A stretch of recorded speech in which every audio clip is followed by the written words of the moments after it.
What is it that people are seeing? Is it a man? An animal?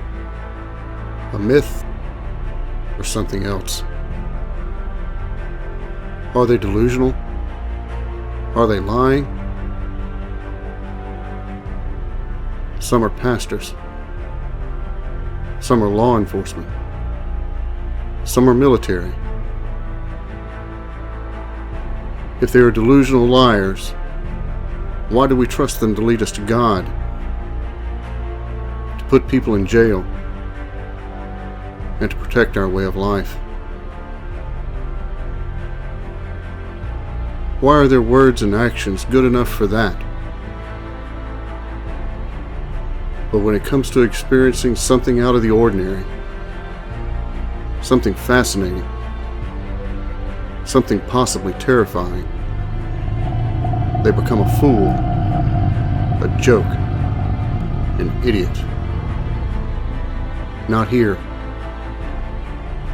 We are the Big Dog T2B. Welcome to the show.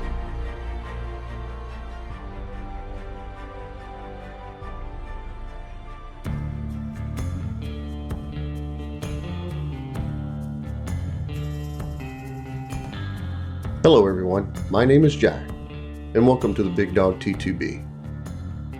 By now it's quite obvious that I missed the mark for posting a show on Christmas Day.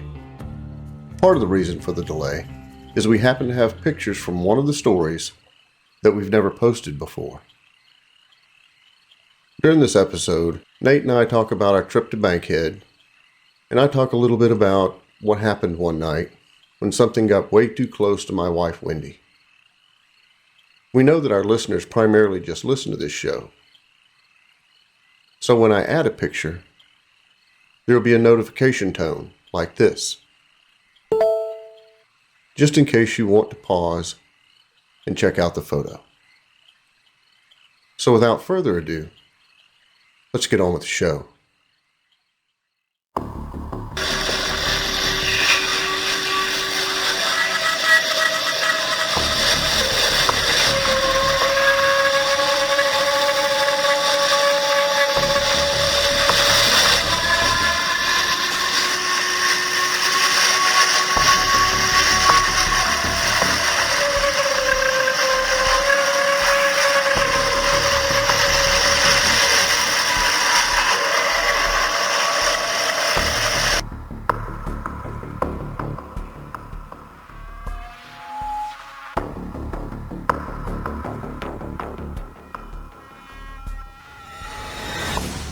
Welcome to another episode of Chasing the Beast. I'm your host Chuck, and tonight we're just going to do a round table discussion sort of thing.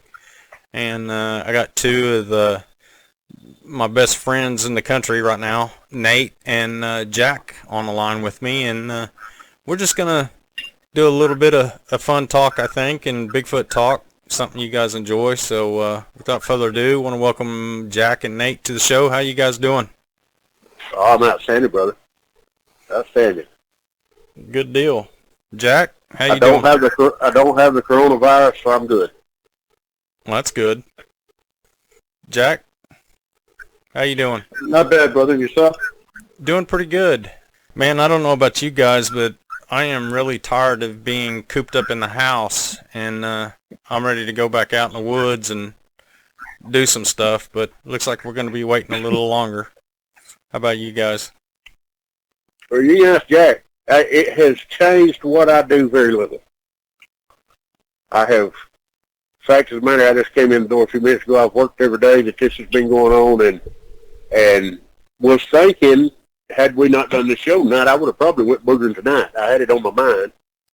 But I was pretty tired, so I'll concede to do the show, and I'll go boogering tomorrow night.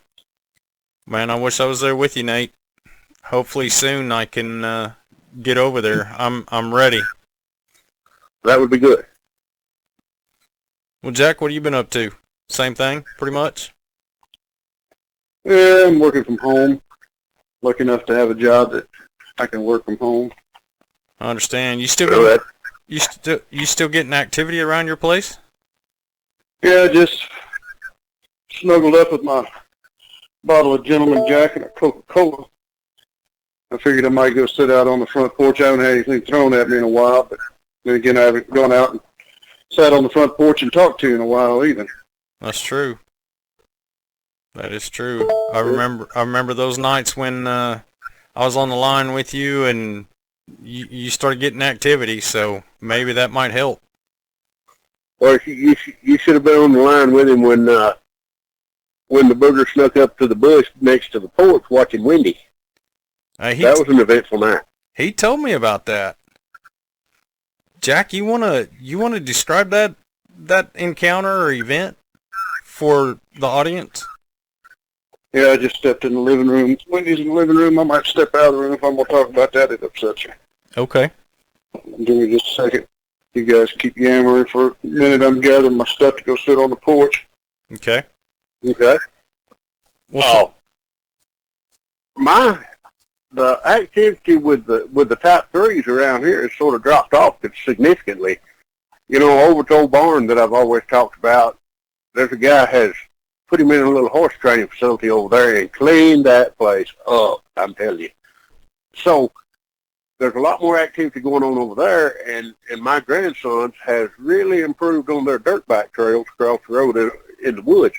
Now, Newsom Saints is still as it always been, but my top threes that were so bold, that were so fun to mess around with, have sort of moved on. They come through. I've got a track. I sat and watched one down behind the brush pile. I watched him watch me, or he watched me watch him, or something to that effect, for probably a good 15, 20 minutes. And so I moved closer to him, and he got up and left. He'd had all of me he wanted, so I went on down to where he was, and they were two good, probably castable tracks. And I didn't cast them because my opinion on track casting, everybody and their brother in the Bigfoot world has a cast track. Mm-hmm. And they do. They do absolutely no. They don't prove anything because here's my philosophy. If somebody don't believe, you could have a dump truck load of track cast, and they'll find an excuse for every one of them. Oh yeah. And if they do believe, they don't need a track cast. Right. So at this point, I have never cast a track. We were thinking about doing some of those town hall meetings and whatnot. I'd like to do one in Bankhead, because I went to one in Bankhead, and man, there was a lot of people there. There was probably 300 people packed in this little, maybe not hardly that big, but close, in this little restaurant. I mean, it was standing room only, and of all the people there, probably 2/3 of them had something legitimate to say. Wow. So I thought about going down there and having a town hall meeting. I talked to a lot of them after the fact and wound up staying in contact with a lot of them. And so I was thinking maybe I might cast a few tracks just to lay on the table to have people look at, just a conversation piece. But, it's sort of like pictures in the world are not going to prove anything to somebody who doesn't want to believe in the first place. That's right. I mean, it's just the thing, they'll blame it on CGI or this or that, or right down to I don't see nothing in that picture. So, to my way of thinking, what's the point? Yeah. I mean, it's sort of like we've talked before. I do what I do for me and us, and to collect data for the database, and to do these things because I realize it's not everybody's cup of tea. And I talk with a lot of people that are career hunters and outdoorsmen. And if you really put evidence in their face, they're going to have to rethink their whole grand scheme of things anyway. Okay, that's real. What do I do now? Sort of thing. And they don't want to do that. So we've got our group, and it's a tight-knit group. And the group of people that are believers in the world, they're the ones we do this for. Yeah. Not so much the ones that don't want to believe in the first place. That's right. Well, for those of you who don't know, my intent was to be in Alabama by now and go out with Nate and do some stuff and some research. And I am, because of this virus, it kind of put a put all that on the back burner for now, at least. But eventually, I'm headed your way, Nate, and man, I'm looking forward to it, and I'm ready to get out in the woods with you and do some serious research. And man, the Bankhead thing, I've never been there. I've heard all kinds of stories about Bankhead, and man, I'm itching to get there. And it's kind of made me depressed because I'm not there yet, believe it or not. But I'll get there. You know, you living here close to me would be, we could go about every night somewhere here close.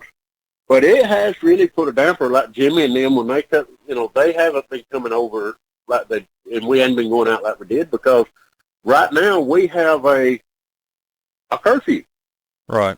We have a stay-at-home order in place that if you're not going to work, to check on a relative, or, and as strange as it is, an outdoor activity. You can go to outdoor activities. Then you're supposed to stay at home. So, you know, Jimmy lives 40 miles away. Tim Smallwood lives 40 miles away. And you can't, they're going to stop you and ask you, what are you doing riding around this time of the night? Yeah. But I tell you, the craziest thing I ever saw. Now, just keep in mind, people get paid a lot of money to come up with this idea. But I had a prescription I had to pick up at Walmart yesterday. So we were cutting grass out at Arab, and we stopped at Walmart in Arab. They've got one door open. All the rest of the doors are locked. Now, they say stay 6 feet from everybody. They're counting how many people go. They got a lady out there counting how many people goes in, how many people comes out. They're only allowing so many people in the store. They got people lined up, standing together out in front of the store. Wow. Waiting to get in. When I got in and went to the pharmacy, I walked right down in front of the registers. There's more people standing at those stinking registers than there would have been under a normal business day, under normal circumstances. I'm thinking, open the doors. Let people come and go as they please. You know, I have never seen people that crowded up at Walmart. And probably and somebody put a lot of thought into that. And probably somebody come up. They probably weren't idea there. Yeah, and they probably weren't standing 6 feet apart from each other, standing in line either. Some were, some weren't, and some people had their head wrapped up like a turban. And I'm thinking, you know, this is bad stuff. I give it that. I mean, this is nothing to laugh at. Right. But you know, if people would just use a little common sense, and not, which I don't anyway. If I'm not boogering, if I'm not working, me and my wife seldom go out to eat. We just don't do that. Right. We're sort of homebodies. You know, I like to go. I like to do my bigfooting, and a lot of times she goes with me. Not so much lately because she hadn't been feeling well. But you know, I'm not a public person anyway, so it doesn't affect. I think I got that one beat. Let's hear it. So, yeah, San Francisco. Just outlawed the reusable bag that people take to the grocery store. You know, like it might have your grocery store logo on it, and, you know, it's made out of some light canvas or something. Yeah. And San Francisco just outlawed those because it might spread the coronavirus. Hear me out. On your way into the store, you could stop and shoot up and drop the needle on the ground, drop your pants, drop a deuce, and nobody will have a problem with that. But if you walk into that store with a reusable shopping bag, they're going to have a problem. What's wrong with this picture? Yeah. That's just crazy to me. A little bit crazy to me. But it is what it is. I mean, the common flu in the same amount of time has killed more people. I think probably it's a little easier transmitted than the common flu. I think that's one of the things. I went to Dollar General the other day, and on my way into Dollar General. I turn in the parking lot. My daughter's coming out. My daughter's 29. And she thinks they ain't nothing like her daddy. She's been on me about going to the store and whatnot. So I turn in the parking lot, and then she stops, flags me down. She says, what are you doing? I said, I'm going to Dollar General. She said, you're going to get it. I said, what? She said, the virus. I'm like, well, maybe not. But I said, my dog needs a leash, and I need some cheese. She said, give me some money and go back home, and I'll go get it. So I said, so you can get the coronavirus, but I can't. What's wrong with this picture? But I let her go to the store for me, and I went back and sat at the house waiting on her to bring me my dog leash and cheese. Just got a whoop. See? Every time I'm on the phone with you, Jack, something happens. Well, Hey, Are y'all ready to hear about what happened with Wendy? sure. yes. All right. Before I start this, Chuck, do you have a bleep that you can put in for profanity? Because this was a profanity-laced incident. I don't know. Will that take away from the encounter? Somewhat. Well, it would definitely make it rated R. Absolutely. Well, my videos aren't made. I would bleep it. My videos aren't made for children anyway. So, but Well, it's going to have F-bombs in it like it's free. okay. Well, I could probably figure out something to bleep those out if I need to. No biggie. There's going to be a lot of them, so you're going to have to do a lot of bleeping. Okay. All right. Or I could just leave that out. It's up to you. Whatever you want. Well, All right. I can bleep them. you could just go. You could go bleep. There you go. Well, I'm a sailor, and I've been known to talk like one most of my life. So I'm sitting on the couch, and I don't have TV. My computer is my TV. And I was sitting there on the computer, and I think I was actually editing a show for Big Dog. And Wendy was out on the back deck. For those that haven't heard me talk before, I live in the middle of 61 acres. And it's a town where people leave their doors unlocked. People around here don't put up with any foolishness, really. So Wendy steps in the back door. There's a washing machine, dryer, a little mudroom, tile floor there. She steps in, looks at me, and the first words out of her mouth are you with me? And it was accusatory. So I looked at her, and I gave her the standard response. No, I'm not coming with you. What's going on? She said, are you coming with me? I said, I've already answered that question. I'm not coming with you. What's going on? Well, she proceeds to tell me how she's sitting on the back porch talking to her sister on the telephone. The back porch, back deck, has got a metal canopy over it with a cover. And under that cover, on the inside, is a string of Edison light bulbs. All right, you can see the element inside them. And it gives off an amber glow, but it destroys your night vision after about 6 or 8 feet outside that canopy if you're sitting under it. So she's sitting there, and she thinks it's me that walks up on her, steps down the side of the house. There's a scrub tree that's there. She sees movement between the house and the scrub tree, and it stopped on the other side of the scrub tree. And in the same place where the scrub tree is the 90 degrees of that metal for that awning.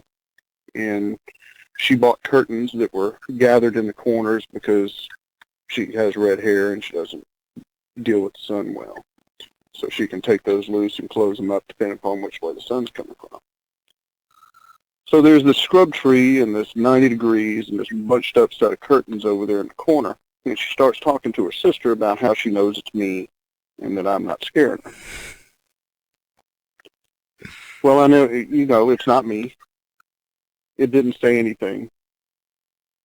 And eventually she gets weirded out.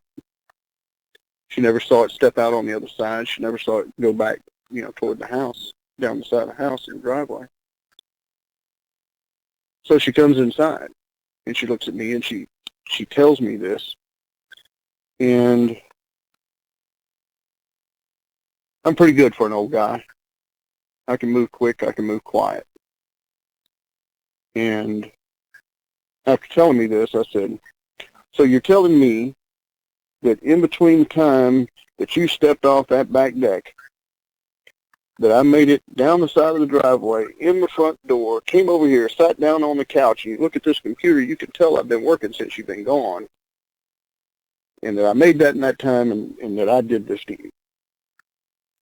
And then she got really weirded out. I said, well, what did it look like? She said, well, a white T-shirt. I'm thinking prowler. Very, very, very highly unlikely for this place. Like I said, people around here, they don't put up with any foolishness.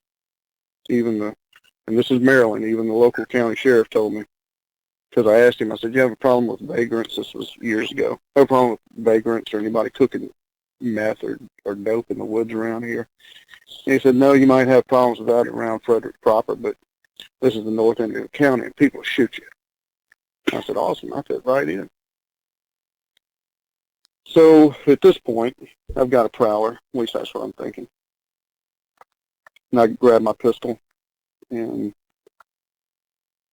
I step out the front door, and I don't turn the front porch light on, and it was dark. And I mean the kind of dark that causes vertigo, right? Because your eyes don't have anything to compare to what your ears are telling your brain. I mean, it was dark. And it was light rain, kind of a misty rain. And as I made my way a couple steps onto the porch, I realized, I said, this is bad. My night vision is nothing because I've been sitting inside. So I actually back to the door, and I told Wendy, I said, hand me the flashlight. And I got that big blinding argue with the sun. Nate calls it my 5-pound flashlight. It'll shine a mile. And I got that, and I moved to the corner of the house, thinking I might still be behind whatever it is because I didn't step back into the house. I want to know if it came back past me. And I'm still thinking, human. And I bring the dog out. My dog Katie, she's laying here with me now. She works directly on hand signals. I can motion for her to go and take a certain route from where she's sitting, and she's pretty good with that, especially if an obstacle's there. So I shine down the side of the house, shine across real quick, see if I can catch any movement. Got nothing. I've got Katie on a sit-stay sitting at the corner of the house, and I move back and I look underneath all the vehicles and get down kind of prone close to the road, and I'm looking around and trying to catch, feet, legs, anything. And got nothing. I need to clear this place. So I get Katie, and I send Katie in between the Yukon and the house. That way nothing can work its way around, or nobody can work their way around behind me. I send Katie between the house and the Yukon. I take the other side of the Yukon. I clear the Yukon. I clear the Jeep. I clear my old Jeep. I clear and I'm working from the road back to the shop, and I get back even with the shop, and this was something I didn't really think of. It was kind of odd. Got back there to the shop, and I'm moving to get back level with the shop. Once you get past the back side of the shop, you're gonna make noise if you're moving. You're gonna make a considerable amount of it. But there's a grassy spot there to the left of the shop, and as I'm moving there, it's a big what kind of tree is it? It's not a hickory. Anyway, it's a big gnarly tree. It's got kind of a scaly bark on it. And it was still greened up at that time. This was, I'd have to go back and look, but I want to say that it was still green enough. It was like October. All the leaves hadn't fallen off yet, really. Yeah, it was probably 2 months before me and Joe came up there. Yeah. And as I moved under that tree to get back out there and shine down that dry wash that goes behind the shop, and there's a bunch of acres back there. Bark and stuff fell out of that tree on top of me, and I turned around, I popped the light up in the tree, and I'm looking, got my little X with my weapon in my muzzle, my light shining the same direction up toward this tree. And it was still greened up pretty good. I didn't see anything. Nothing else fell on me. So I moved back to the house and came, back down the side of the house around the front. It's like I said, to lighten this. My flashlight's really not shining over about 100, 150 yards because of the mist lighting up. And I stood on the front porch and I'm talking to Wendy through the door. And I asked her, I said, was this thing ever, was this person in the driveway? Were they, what were they doing? She said, no, they moved up the side of the house. It was just right there on her from where she was sitting to the edge of the deck. The canopy is 10 feet wide, and scrub tree stretches out about 4 feet. And she was sitting on the far side, so 10, 12 feet. She catches movement. It's got some white in it. I said, well, step out on the back deck. I'm going to go stand close to that. And, it was a work day, and I wear a white T-shirt under my wear for work. And I stood there, and I said, okay, where did the white start? At the bottom. And I held my hand up, and the white started at the bottom at about the base of my sternum. And it went up to about my nose. She didn't have any perspective, being up off the ground a little bit. She didn't have anything to reference until I was standing there. So if it was somebody in a T-shirt, and they were wearing a T-shirt, they were a good 2 feet taller than I am. I looked at her, I said, no, this is when I asked when, I said, did it come across the drive, I was still saying they at the time.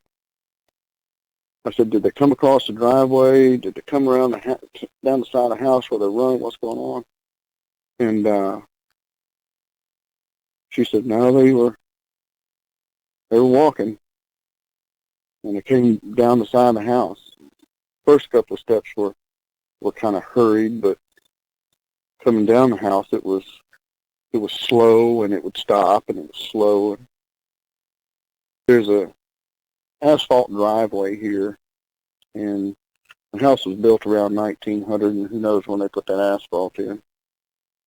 But when they did, they took it all the way up to the side of the house. And the asphalt that's out there now is basically white, and just the rocks, in it, and some bleached out the rest. But up about 2, maybe 3 feet from the house, there's enough dirt that's accumulated there, different clippings and stuff blowing things.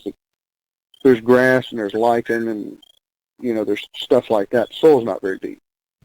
Right? It's maybe a half an inch deep. But it's enough to grow some ground cover. And I want to say I went back in the back door at that time, and I stepped back out front, and like I said, it was a light rain, and grass hadn't been cut recently, and the light does funny things with water and shadow, and so if you're tracking at night and you want to see if somebody has walked through your yard, if you shine your light from your face to the ground, you're not going to see anything. But if you put your light down level with the ground, that light will show shadows that are impressions in the grass that you won't see otherwise. So I put my light down level with the ground. Lo and behold, there were a couple of tracks there. in line with the tracks from the very front of one track to the very back of another track, and it wasn't undoable, but it was one of those that makes you wish that you stretch more, right? Mm-hmm. And I looked at her and I said, "Are you sure that they weren't running?" She said, "I'm telling you, it was a little hurried and then slow. It would take a step, maybe two, and then stop." She said, when it was hurried, it sounded on, now that I think about it, like it was on the other side of the road. Well, I'm shining, and you can only get so far with those shadows. And the misting rain's getting a little bit more significant. So I tried to call her over and get her to hold the flashlight so that I could walk more toward that scrub tree in the back of the house, and she wasn't coming out of the light for the front porch. So, I had a couple of impressions, had something moving around the house, and we went back inside and sat down. And that was a key word, because up until then we were talking about a person, and now it has become something. She said, well, something got way too close. And I started asking her a couple other questions, and she got uncomfortable and went to bed. So we get up the next morning. It's still a relatively light rain, more of a mist than a rain, really. We go to work, try to leave for it before daylight, and we don't get home until, that time of year. By about the time you got maybe 35 minutes, 40 minutes before it's dark. She got out and went in the house, and I went over to the scrub tree. And I'm looking, and the impressions are up toward the front of the house. Couldn't see those, but when you get up close to that scrub tree, the dirt's more significant, right? The leaf litter and, the stuff hit the tree from the wind and falling there on the ground, the dirt's a little more significant. And I look down, and it's a right footprint. No, excuse me, left footprint. And it's just an impression, really. It's not, it's not castable. There's not enough dirt there for that. And you could see it if you looked at it the right way, and it's been a misting rain now for close to 18, 20 hours. And so I go inside, and I want to get something. I want to make an outline around this track. And the only thing I could find was a set of earbuds for a cell phone. It's got the little metal connector on the end of it, a little spade connector. Came out and put it around the edge of it and took a picture, and it was black. The wire on that thing, you couldn't really see it. I think I sent the pictures to both of you. Yeah. So I went back inside and got some flour. I figured if I put some flour in you can see the edges of the track that it'd pop out real good, but trying to sift flour through your fingers and make it dust up when it's mist and rain outside doesn't work real well. But I did get it to dust in enough that you could see the toes, that you could see the outline of the foot and the heel. And as I was taking a picture from the heel to the toes, because you could actually see the purchase from the toes, right, where they moved and got deeper in the toes of the track. I looked up past that underneath the edge of that scrub tree, and there was another mark there. Took a look at that. That was, if you've ever seen anybody play football, they do that 3-finger thing, Right. stance, all 5. Well, this was like that, except it wasn't the tips of the fingers. It was the first joint away from the knuckle that you hit somebody with, and the thumb, and all 4 fingers. And I put some dust in there, took pictures of that, put a tape measure down beside it, and put some other things in there for perspective. And the tracks, if I remember right, were 15 inches long, 18 inches long, somewhere in there. Handprint from the tip of the, yeah, from the handprint from the tip of the thumb to that first knuckle, underneath the knuckle where you hit somebody with it, you make a fist, right? Because you could see the long marks going back toward the thumb. That was about 9.5 inches. Now, I'm not a big dude, you know, I'm not a small dude. But my hand on that same dimension measures about, if the farthest I can stretch it out is about 5.5 inches. But this handprint, at least that's what it looked like, this handprint was about 9 inches. And as I'm taking pictures of it and putting the tape measure down beside it, Wendy's coming out on the back deck, you know, looking over the edge of the back deck in between the scrub and the house. And she's getting more and more weirded out. And she wouldn't go over by that part of the yard for the next day or so, because that flower was still there on the ground, and she'd kind of look at it at the corner of her eye, like she wanted to look at it, but she didn't want to see it. Mm-hmm. And just about the time that I decided, hey, you know, she's been uncomfortable long enough, and I've watched this stuff sit here long enough, it came a good rain, washed all of it off. But yeah, I was on the phone with Nate part of that night. You can tell your side of it, Nate. Well, you pretty well covered it. I mean, I was asking all these questions, and basically he's answered most of the questions that I asked. I mean, I'm pretty quick to. I got a friend, Tal Blanco. Both of you are familiar with him. He's got this saying every time that I used to when I first got into this at this level. Tal Blanco would always, I would say, well, something, or well, and he'd say, call it what it is. Mm-hmm. Well, I'm pretty quick now because of that. I'm pretty quick to call it what it is. And I told him, you know, that it is what it is. It's a booger.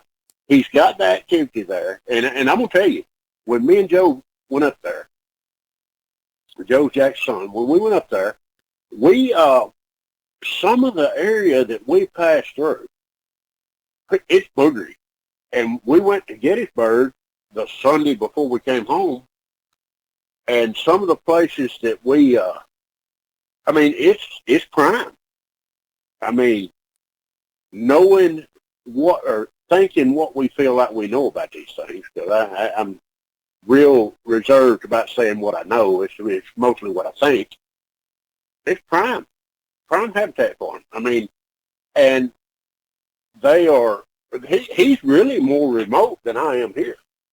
I mean, here we have significant wilderness areas, but there is a lot of, there's a lot of people here too. Not where Jack's at. Granted, it may not be far to a populated area, but where he's at is pretty doggone remote. And, if there's no reason for him not to be there. While I was there, and it was cold, and we were more visiting than anything, and so we didn't do a lot of tracking around in the woods. But from what I could see, there's plenty of water. I saw deer. I saw all kind of vegetation, all kind of cover. No reason for him not to be there. I was impressed with it. The greatest thing that anybody ever gave me is Cooper. Cooper, Jack gave me, it's his dog Katie that he's talking about. It's her son. Well, me and Cooper went over across the road the other day, and I had him off the leash, and I was sending Jack these pictures, and Jack sent me back a text that says, pay attention to the Blue Jays. So I did. And when we came, Cooper, he decides, all right, I've had enough of these woods. I'm going back, and he went back to the truck, or to the I think we were on side by side, and he went and gathered up all his toys, put them in the back of the side by side, and he gets in the side by side. He ain't coming out. He didn't want no more part of them woods. And the where I'm talking about is, you could take a picture of this and take a picture of where Jack's at. It's the same, and I know there's boogers there. Yeah. I've seen them. So, there ain't no reason for him not to be there.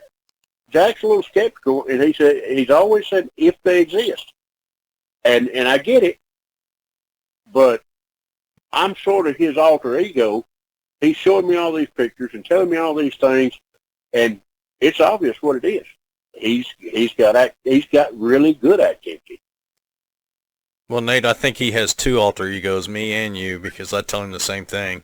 When I can watch it blink, when I can watch it breathe, when I can watch it take a few steps, take a dump, pick a tick off of it, smell its breath, something like that.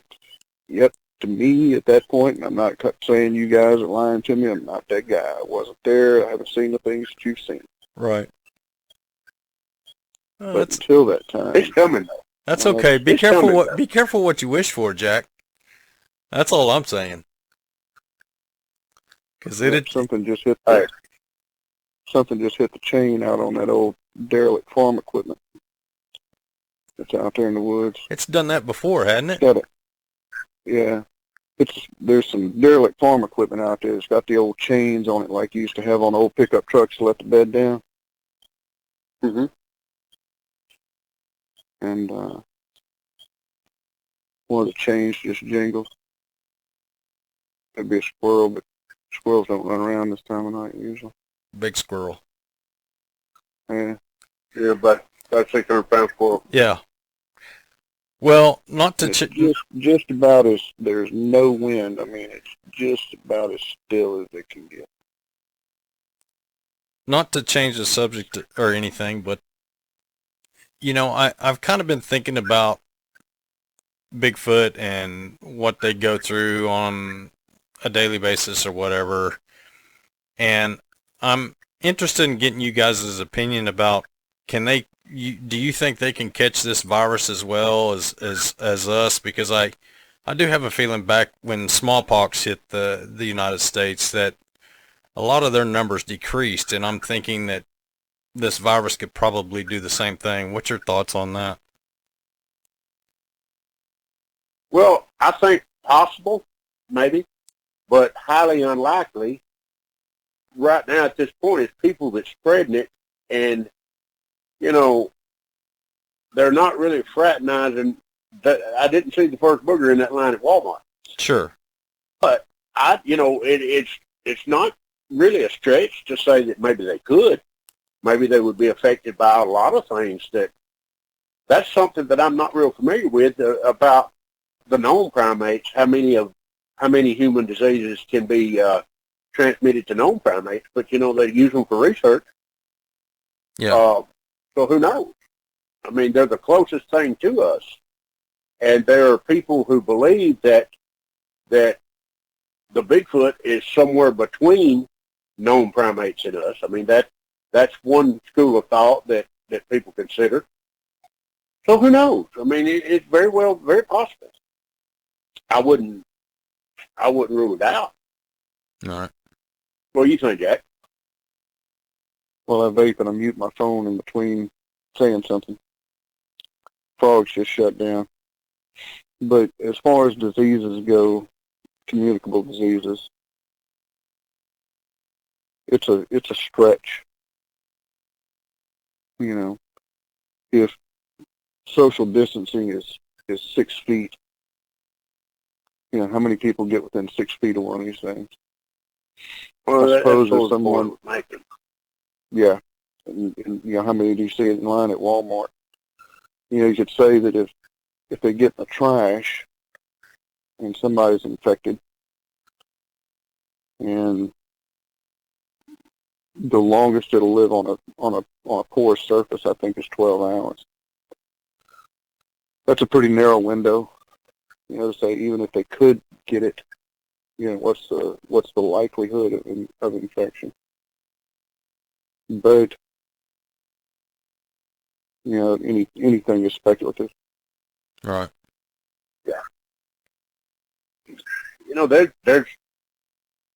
That's a question that until one is studied, we'll never be able to answer that, because at this point we really don't have you've got the different counts, but we really don't have a clue what they are. Right. And to say, if they're human, sure. If they're not human, if they came in on the UFO with Elvis, Jimmy Hoffa, and the Lindbergh baby, then probably not. So it's another one of those questions that there at this point, we as the common person doesn't have an answer for. Maybe if there is somebody somewhere studying one, maybe they know all that. But they obviously are not going to send out a newsletter to guys like us. Right. I would like to get that one in the basement and study him a while, but it would probably be hard on my basement that I don't have. Probably so. We could put him in Jack's shed, but then we'd have to take all his woodworking equipment out. Yeah, he wouldn't like that. No. I'll take a 55-gallon drum and try and make a makeshift toilet and see if you could potty train it. Yeah, because that'd be a terrible. I mean, I know what it's like to step in Cooper's piles outside. I mean, till Cooper came, I had little dogs. My wife, she makes me go out with a shovel and clean up after Cooper, because she'll get out there traipsing around in the dark. And she'll step in it, you can hear her cussing. You have a fit. Well, it sits there a couple of days, she might trip over it. But if you had one in your basement, everybody'd have to draw a straw to see who was going to go in there with a coal shovel and clean that out. Yeah. Was it that track that was beside the house, Jack? Was it the one that was a little bit banana shaped? Didn't you find an impression, if it wasn't that, didn't you find an impression that had that little banana shape to it, or was that Jimmy when we were talking to him? No, that was that one. So it kind of had a crooked foot? Well, no. From the heel, from the heel to the toe, that much wider, banana toward the outside of the foot. I didn't have an arch, right? It was primarily flat, but it wasn't as wide in the middle as you think it would be. So it was almost deformed. Well, Kumbo says that that's a female. That's a common trait of a female Bigfoot foot. And I've heard that from other people. And I have seen the banana-shaped tracks. Yeah, so first time I was telling Tim about it. The first time, and he said, "Yeah, it's female."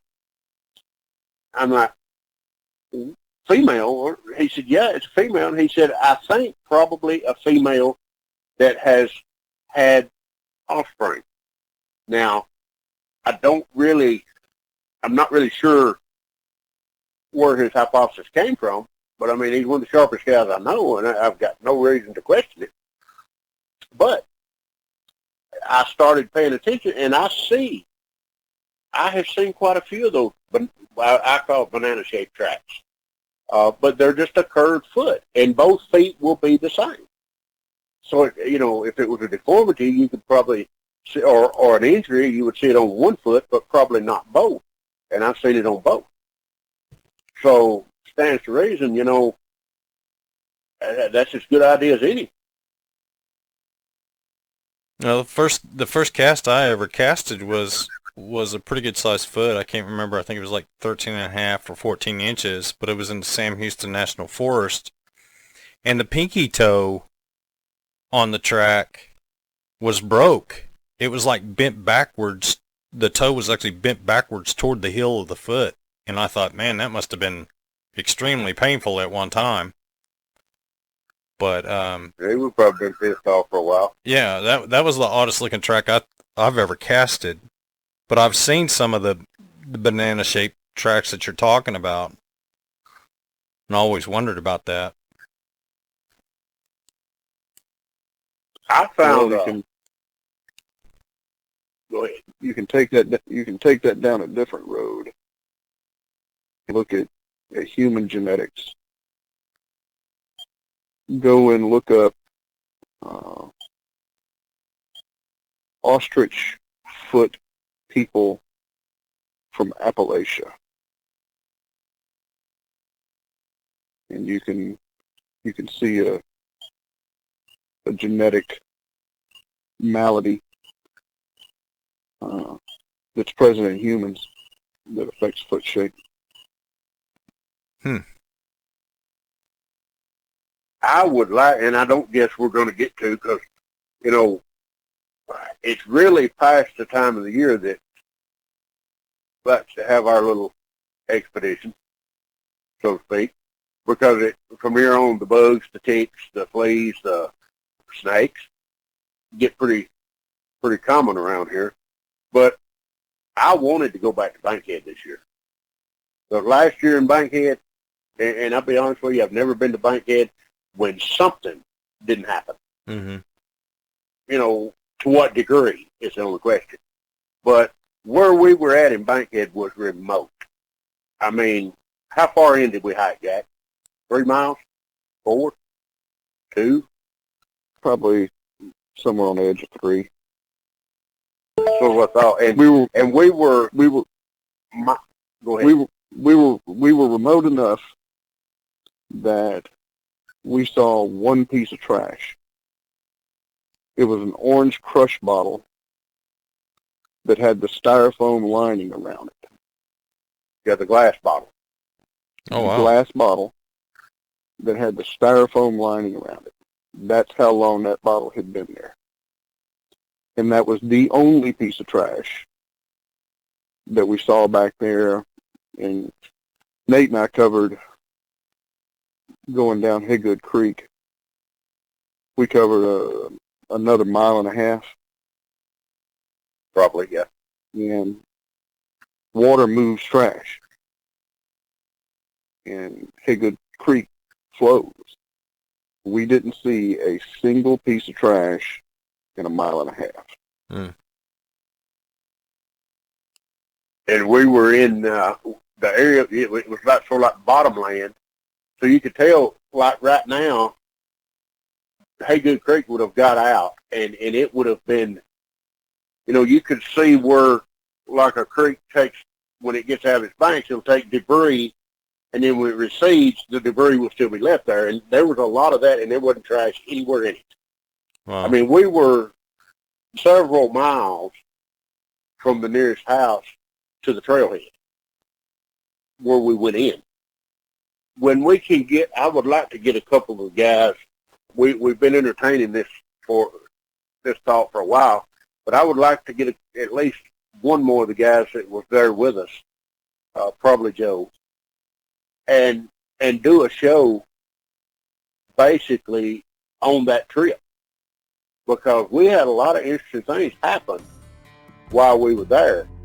And some of the best thermals that we've got posted on the YouTube channel came from that trip. This concludes part 1 of OK Chasing the Beast interview with Nate and Jack. We hope that you found the images interesting. In part 2, we go into the Bankhead trip. And during part 2, we will add video of the trip in and the thermal video that we have posted in a separate video posting. As always, please remember, if you decide to step off the pavement, if you decide to step off the trail and get back into places where people normally don't go, you need to be mentally, physically, and emotionally prepared for what you may encounter. Take care. God bless. We love you. And until next time, have a great day.